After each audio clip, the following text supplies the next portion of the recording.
I was born about 6 weeks premature, but thankfully very healthy.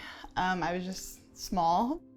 At my 4-month well-child checkup, my head circumference was off the chart for my age. And so my pediatrician was, took that seriously, sent me for a head CT at that time and referred me to a neurosurgeon. And it was then that they diagnosed hydrocephalus.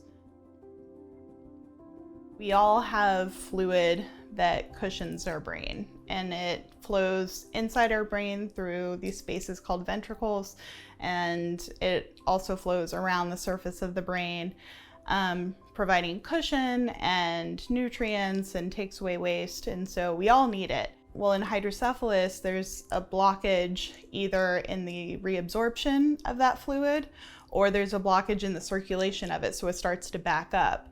And the body just keeps producing it, and so that backup causes the fluid to build up, putting pressure on the brain, and it can cause brain damage and very serious effects. The most common treatment for it is to bypass that blockage by just draining the fluid via what they call a shunt, which is a tube that goes from the brain down to the abdomen. When I was a kid, I didn't think anything of it.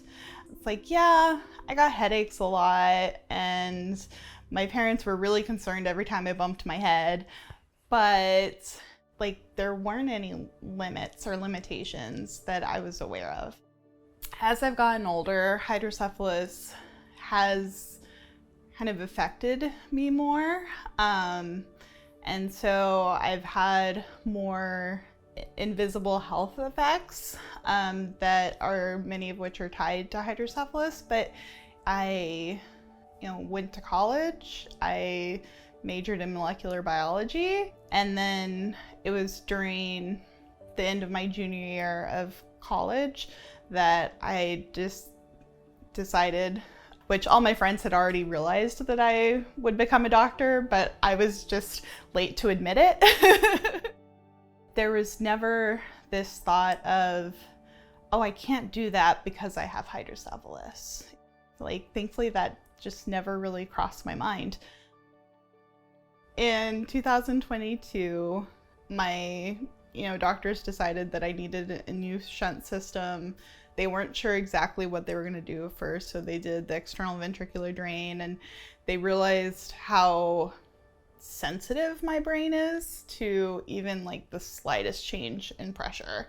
And so based off of that, they decided to place the M.Blue Plus.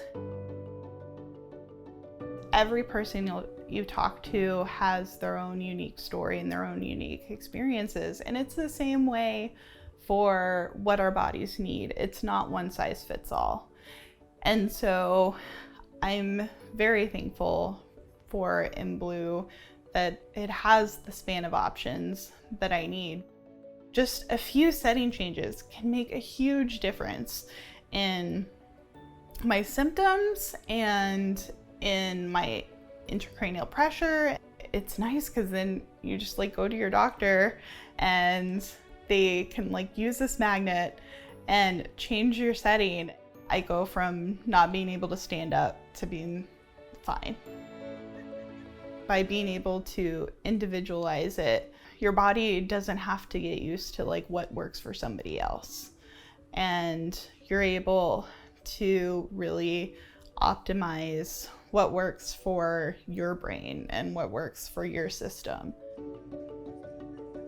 I'm so thankful that Ashkalap and Mithki are making these improvements and pushing forward with shunt technology. It's what people whose lives are dependent on shunts need. They need people who are pushing the boundaries. A shunt is not a cure. Definitely. 18 neurosurgeries, 18 neurosurgical procedures. I've been very fortunate.